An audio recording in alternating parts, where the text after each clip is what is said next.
Friends, welcome to our channel. இன்றைக்கி நம்ம குழந்தைங்களுக்கெல்லாம் ரொம்ப ரொம்ப பிடிச்ச பனானா ஃப்ரை அல்லது கேரமலைஸ்ட் பனானான்னு கூட சொல்லுவாங்க. எப்படி பண்ணுறதுன்னு பார்க்கலாம். இது ரொம்ப ரொம்ப ஈஸி, அப்புறம் ரொம்ப ஹெல்த்தியும் கூட. குழந்தைங்க வாழைப்பழம் சாப்பிடாத குழந்தைங்களுக்குமே இது ரொம்ப பிடிக்கும். இது வந்து நேந்திரம்பழத்தில் தான் செய்யணும், அப்போ தான் ரொம்ப ரொம்ப டேஸ்ட்டாக இருக்கும். இங்கே பாருங்கள், நல்லா பழுத்த ஒரு வாழைப்பழம் நான் எடுத்து வச்சுருக்கேன். இது தோல் வந்து ரொம்ப கருப்பாக இருக்குதுன்னு நினைக்காதீங்க, ஆனால் ரொம்ப ரொம்ப நல்ல பழுத்த பழம் தான் இது. இந்த பழத்தை வந்து நம்ம இப்போது நல்லா ரவுண்டாக கட் பண்ணி எடுத்துக்கலாம். நீங்கள் ரொம்ப தடிமனாகவும் இல்லாமல் ரொம்ப லைட்டாகவும் தின்னமாகவும் இல்லாமல் ஒரு மீடியம் இதில் கட் பண்ணி எடுத்துக்கோங்க. அப்போ தான் சீக்கிரமாக ஃப்ரை ஆகும். இந்த பார்த்திங்களா, இந்த மாதிரி தான் நல்லா கட் பண்ணி எடுத்ததுக்கப்புறமா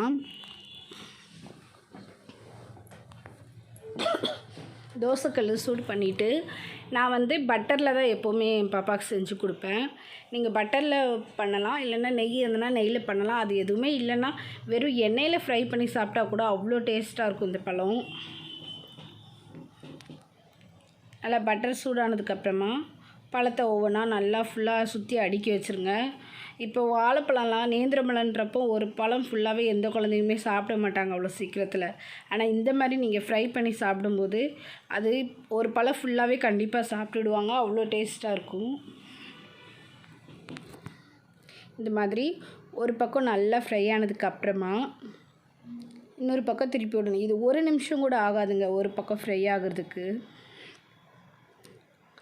ஒரு பழமாக அடுத்த பக்கமாக திருப்பி போட்டு அடுத்து ஒரு நிமிஷத்தில் நம்ம எடுத்துடலாம். நீங்கள் மேலேயுமே இன்னும் கொஞ்சம் உங்களுக்கு நல்லா பட்டரோ இல்லை ஆயில் போட்டோன்னா ரொம்ப அதிகமாக போடாதீங்க. ஆனால் பட்டரும் நெய்யும் போட்டிங்க அப்படின்னா நல்லா அதிகமாக போட்டுக்கோங்க, அதுவுமே ரொம்ப டேஸ்ட்டாக இருக்கும்.